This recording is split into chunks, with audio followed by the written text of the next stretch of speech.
నమస్తే. Welcome to our channel. కూటమి ప్రభుత్వం అధికారంలోకి వచ్చిన తర్వాత ఓన్లీ అమరావతి అభివృద్ధినే చూస్తుంది. అసలు వివిధ ప్రాంతాలని అభివృద్ధి చేయకుండా 2,00,00,000 కోట్ల అమరావతి అభివృద్ధికి మాత్రమే అమరావతి పైనే ఇన్వెస్ట్మెంట్స్ పెడుతుంది అంటూ విమర్శలు చేశారు. మరి ఈరోజు చూసుకున్నట్లయితే అటు చంద్రబాబు నాయుడు గారు అమరావతిని డెవలప్ చేస్తున్నారు. ఇటు లోకేష్ గారు వైజాగ్ ని డెవలప్ చేస్తున్నారు. అయినా కూడా రాష్ట్ర అభివృద్ధి కాదు, ఓన్లీ అమరావతి, వైజాగ్ మాత్రమే పరిమితం అయ్యారు కూటమికి సంబంధించిన వారంటూ విమర్శలు చేయడాన్ని ఏ విధంగా చూడాలి? మరి వీటన్నిటికీ చెక్ పెడుతూ ఈ రోజు నరేంద్ర మోదీ గారిని డైరెక్ట్ గా రాయలసీమలో దింపారు. అటు చంద్రబాబు నాయుడు గారు కానివ్వండి, ఇటు పవన్ కళ్యాణ్ గారు కానివ్వండి. అంటే దీని అర్థం మేము అభివృద్ధి వికేంద్రీకరణ వైపు వెళ్తున్నామని చెప్తున్నారా? అసలు ఏం జరుగుతుంది తెలుసుకునే ప్రయత్నం చేద్దాం. దీన్ని విశ్లేషించడానికి మనతో పాటుగా ఉన్నారు NRI TDP spokes person Venugopal Reddy గారు. నమస్తే సార్. నమస్కారం అమ్మా. సార్, మీరు అధికారంలోకి వచ్చినప్పటి నుంచి కూడా అసలు అమరావతి పైనే ఫోకస్ పెట్టారంటూ అమరావతి పైన చాలా విమర్శలు, దుష్ప్రచారాలు చేశారు. ఇప్పుడు వైజాగ్ ఎప్పుడైతే డెవలప్మెంట్ స్టార్ట్ చేయడం చేశారో అప్పటి నుంచి కూడా అటు తండ్రమ్మ అమరావతి పైన ఫోకస్ పెట్టారు, ఇటు కొడుకేమో వైజాగ్ మీద ఫోకస్ పెట్టారంటూ చాలా విమర్శలు చేశారు. మరి ఇప్పుడు ఈ రోజు చూసుకున్నట్లయితే కూటమి డైరెక్ట్ గా నరేంద్ర మోదీ గారిని రాయలసీమ ప్రాంతంలో, అది కూడా కర్నూలులో దించి దాదాపు 14,000 కోట్ల రూపాయలకి పెట్టుబడులు పెట్టడానికి శ్రీకారం చుట్టారు. ఏంటి అంటే మీరు ఏం చెప్పదలుచుకున్నారు? అభివృద్ధి అనేది ఒక ప్రాంతానికి సంబంధించింది కాదు, వికేంద్రీకరణ చేస్తున్నామని చెప్తున్నారా? లేదు అంటే ఏం జరుగుతుంది అసలు? మా స్టాండ్ వెరీ స్ట్రైట్ ఫార్వర్డ్ అమ్మా. కూటమి ప్రభుత్వం గతంలో చెప్పాం, ఈ రోజు చెప్తున్నాం. ఏంటంటే అమరావతి అనేది ఈరోజు క్యాపిటల్ గా ఉంటది. ఉమ్, అలాగే అభివృద్ధి అనేది వికేంద్రీకరణ జరుగుతుంది అని చెప్పి మేము గతంలో చెప్పాం, ఈ రోజు కూడా అది చెప్తున్నాం. అమరావతి అనేది మనకి ఏంటంటే అడ్మినిస్ట్రేటివ్ క్యాపిటల్ గా, జుడిషియల్ క్యాపిటల్ గా, అలాగే ఇంకా అమరావతి అనేది ఈరోజు ఎడ్యుకేషనల్ హబ్ గా ఉంటది. వైజాగ్ ప్రాంతం అనేది ఆర్థిక రాజధాని. ఎందుకంటే వైజాగ్ లో మనకు కావాల్సిన అన్ని వనరులు ఉన్నాయి. అటు ఏమంటారు, ట్రాన్స్పోర్టేషన్ ఫెసిలిటీ ఉంది, ఇన్ఫ్రాస్ట్రక్చర్ పరంగా ఉంది. వైజాగ్ ఆల్రెడీ కల్చరల్ పరంగా కూడా కొంచెం అడ్వాన్స్ ఉన్న సిటీ. సో దాన్ని ఆర్థిక ఉమ్, రాజధానిగా డెవలప్ చేయాలని ప్రయత్నం చేస్తున్నారు. ఇంకా రాయలసీమ ప్రాంతంకి వచ్చేసరికి మనకి చాలా ఓపెన్ ల్యాండ్, డాటెడ్ ల్యాండ్ ఎక్కువ ఉంటుంది. ఉమ్, రాయలసీమ ప్రాంతంలో ఇప్పుడు అనంతపురం అవ్వచ్చు, చిత్తూరు డిస్టిక్ అవ్వచ్చు, కర్నూలు డిస్టిక్ అవ్వచ్చు, ఉమ్, కడప డిస్టిక్ అవ్వచ్చు. చాలా డ్రై ల్యాండ్ ఎక్కువ. అక్కడ డ్రై ల్యాండ్ ఉమ్, లో మనకి యాక్సెసిబుల్ ఉన్న ల్యాండ్ ఎట్లా వాడుకోవాలనే ఉద్దేశంతో అక్కడ మ్యానుఫ్యాక్చరింగ్ యూనిట్స్, ఆటోమొబైల్ యూనిట్స్ పెడుతున్నారు. దాంట్లో భాగంగానే గతంలో కియా తీసుకొచ్చాం. ఇప్పుడు మళ్ళీ జాకీ పరిశ్రమ అవ్వచ్చు, లేకపోతే Reliance gas related, biogas related పరిశ్రమ అవ్వచ్చు. ఈ రోజు మోడీ గారు ఇచ్చిన 14,000 కోట్ల ఫండింగ్ అంతా కూడా రాయలసీమ ప్రాంతం డెవలప్మెంట్ కోసమే చేస్తున్నారు. సో ఉమ్, ఇలాగేంద్రంటే అన్ని ప్రాంతాలని డెవలప్ చేయాలి. అన్ని ప్రాంతాల డెవలప్ అయితేనే ఈ రోజు రాష్ట్రం డెవలప్ అవుతుంది. అన్ని ప్రాంతాల ఉద్యోగాలు వస్తేనే యువత అందరూ కూడా వాళ్ళ వాళ్ళ ప్లేసెస్ లో ఉద్యోగాలు చేసుకుంటారు అన్న ఉద్దేశంతోనే ఈ రోజు వికేంద్రీకరణ అనేది జరుగుతుంది. గతంలో ఉమ్, మనం చూసాం, వైఎస్ఆర్సీపీ అధికారంలో ఉన్న రోజుల్లో వికేంద్రీకరణ పేరుతో వాళ్ళు చేసిన రాజకీయం చూసాం. అమరావతిని డిమాలిష్ చేసిన పరిస్థితులు మనం చూసాం. వైజాగ్ ప్రాంతంలో వాళ్ళు చేసిన నేరాలు, ఏమంటారు, అరాచకాలు చూసాం. రాయలసీమ ప్రాంతంలో వాళ్ళు చేసిన భూదందాలు మనం చూసాం. ఈ రోజు అలాంటి పరిస్థితి లేదు. ఈ రోజు ఖచ్చితంగా ఏంటంటే అమరావతి ప్రాంతంలో గతంలో చెప్పిన ప్రకారం, లేకపోతే ఎన్నికల మేనిఫెస్టోలో చెప్పిన ప్రకారం, లేకపోతే అక్కడ రైతులకు ఇచ్చిన హామీ ప్రకారం ప్రతి ఒక్కరికి న్యాయం జరగాలనే ఉద్దేశంతోనే అక్కడ క్వాంటమ్ వాల్యూ డెవలప్ చేశాం. ఎడ్యుకేషనల్ ఇన్స్టిట్యూట్స్ తీసుకొస్తున్నాం. అక్కడ ఆ పరిపాలన రిలేటెడ్ అన్ని పర్మనెంట్ బిల్డింగ్స్ కడుతున్నాం. ఇప్పుడు సచివాలయం అవ్వచ్చు, అసెంబ్లీ ఉమ్, అవ్వచ్చు, లేకపోతే ఎమ్మెల్యే క్వార్టర్స్ అవ్వచ్చు, ఎంపీ క్వార్టర్స్ అవ్వచ్చు, లేకపోతే అందరూ ఐఏఎస్ ఐపీఎస్ క్వార్టర్లు అవ్వచ్చు, లేకపోతే ఎన్ఆర్ఐ రిలేటెడ్ హబ్ అవ్వచ్చు, అన్ని కూడా అమరావతి ప్రాంతంలో డెవలప్ చేస్తున్నాం.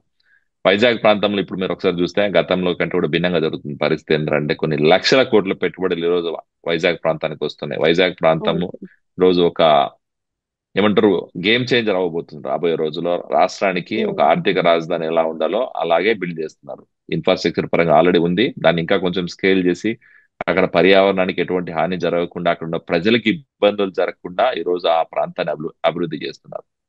ఓకే. అలాగే రాయలసీమ ప్రాంతంలో కూడా మనం ముందుగా చెప్పినట్టు ఆటోమొబైల్ మ్యానుఫ్యాక్చరింగ్, తర్వాత ఈ గ్రీన్ ఎనర్జీ రిలేటెడ్ ప్లాంట్స్ అన్ని కూడా తీసుకొచ్చి రాయలసీమ ప్రాంతాన్ని కూడా డెవలప్ చేస్తున్నారు. సో ఖచ్చితంగా మా అజెండా ముందు చెప్పిన ప్రకారం అన్ని ప్రాంతాలు డెవలప్ అవ్వాలా, డీసెంట్రలైజేషన్ ఉమ్. డెవలప్మెంట్ అవ్వాలా, బట్ అమరావతి అనేది రాష్ట్ర రాజధానిగా ఉండాలన్నదే ఆ కూటమి ప్రభుత్వం అజెండా, ఆ కూటమి ప్రభుత్వం స్టాండ్ కూడా. జగన్మోహన్ రెడ్డి సీఎం గా ఉన్నప్పుడు ఏదైతే 3 రాజధానుల ప్రస్తావన తెచ్చారో, మీరు 3 రాజధానులు అనకుండా సేమ్ అదే విధంగా చేస్తున్నారు అనే విమర్శలు వస్తున్నాయి. పేరుకే రాజధాని అమరావతి కానీ పెట్టుబడులన్నీ కూడా వైజాగ్ లో పరిశ్రమలన్నీ కూడా రాయలసీమలో వస్తున్నాయంటూ కొందరు విమర్శిస్తున్నారు. దీనిపైన మీ అభిప్రాయం ఏంటి? అది జగన్మోహన్ రెడ్డి వైఎస్ఆర్సీపీ నాయకుల మాటలమ్మా. నిజంగానే మేము ఆ ఉద్దేశం ఉంటే మేము ఈ రోజు అమరావతి ప్రాంతంలో ఇన్ని ఎడ్యుకేషన్ ఇన్స్టిట్యూట్స్ పెట్టము, క్వాంటమ్ వ్యాలీ ఇనాగరేషన్ చేయము, లేకపోతే అక్కడ పర్మనెంట్ బిల్డింగ్స్ కి ఇనాగరేషన్ చేయము, ఏపీసీఆర్డీఏ బిల్డింగ్ కూడా కట్టము. అది ఉమ్, ఆలోచించుకోవాలి. ఈ రోజు వికేంద్రీకరణ లేకపోతే మూడు రాజధానుల పేర్లతో రాజకీయం చేయాలని ఉద్దేశం రియల్ ఎస్టేట్ వ్యాపారం చేసింది, లేకపోతే ఇంకోటి చేసింది వైఎస్ఆర్సీపీ.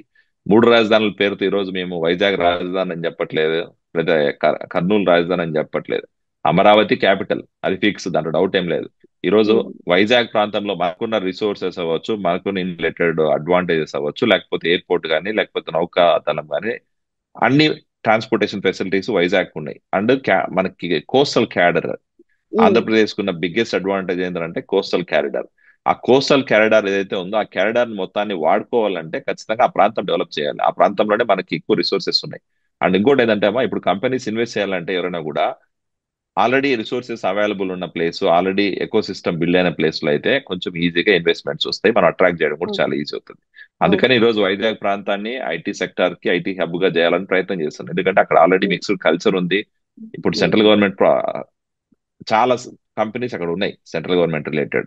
మిక్స్డ్ కల్చర్ ఉమ్, అనేది ఎప్పటి నుంచో వైజాగ్ ప్రాంతంలో ఉంది.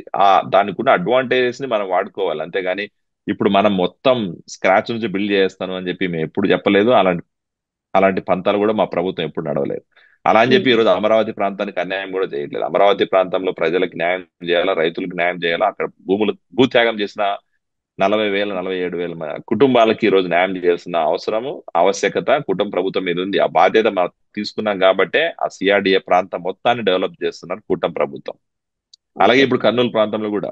సో మేము ఎక్కడ మూడు రాజధానులు అని చెప్పి మేము ఎక్కడ మోసం చేయలేదు. మూడు రాజధానులు అని చెప్పి మీలాగా రియల్ ఎస్టేట్ దందా చేయలేదు. మూడు రాజధానుల పేరుతో ఏ ఒక్క ప్రాంతాన్ని డెవలప్ చేయకుండా రాష్ట్రాన్ని రావని కాసేది కూడా చేయట్లేదు. అది ఒక్కటి ఉమ్, ఆలోచించుకోవాలి. ఖచ్చితంగా రాష్ట్రాన్ని అభివృద్ధి చేస్తున్నాం. మేము వికేంద్రీకరణ పేరుతో చేస్తున్నాం తప్ప మీలాగా మూడు రాజధానులు అని చెప్పి డ్రామాలు వేసుకుంటా రాజకీయ పాపం చేయలేదు.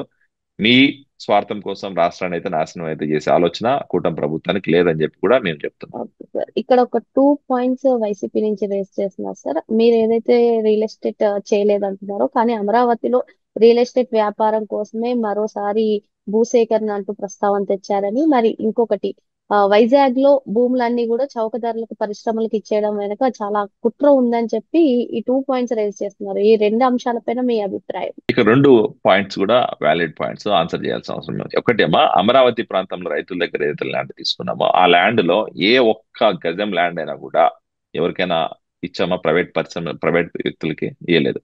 ఏ వ్యక్తికి కానీ అక్కడ గజం ల్యాండ్ ఇవ్వట్లేదు. అక్కడ ఏదైనా ల్యాండ్ అలాట్ చేస్తున్నామంటే అది గవర్నమెంట్ బిల్డింగ్స్ కి, గవర్నమెంట్ ఆఫీసెస్ కోసము, లేకపోతే పెట్టుబడులు పెట్టే కంపెనీల కోసమే ల్యాండ్ ఇస్తున్నాం అమరావతి ప్రాంతంలో. మరి అక్కడ భూదందా ఎక్కడ జరుగుతుంది? ఎక్కడ మేము రైతుల దగ్గర తీసుకున్న ప్రతి ఎకరా ల్యాండ్ కి కట్టుబడి ఉన్నాం. వాళ్ళకి ల్యాండ్ ఈ రోజు 1000 గజాల్లో ల్యాండ్ ఇవ్వడానికి.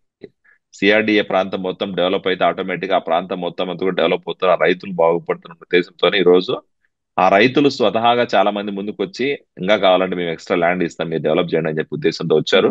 ఆ ప్రపోజల్ లో భాగంగానే సెకండ్ ఫేజ్ ల్యాండ్ అక్వైజేషన్ పోవాలని ప్లాన్ చేసింది గవర్నమెంట్. ఉమ్, అంతేగాని ఉమ్, మేము ఎక్కడ అక్వైర్ చేయలేదు. ఒకవేళ ఇప్పుడు నిజంగానే అక్వైర్ చేయాలని ఆలోచన ఉంటే గతంలో లాగానే ఇప్పుడు గతంలో 36,000 ఎకరాలు ఎట్లయితే చేసామో ఈ రోజు మళ్ళీ 40,000 ఎకరాల ల్యాండ్ అక్వైర్ చేసి ఉండొచ్చు, రైతులను ఏదో రకంగా ఇబ్బంది చేసి.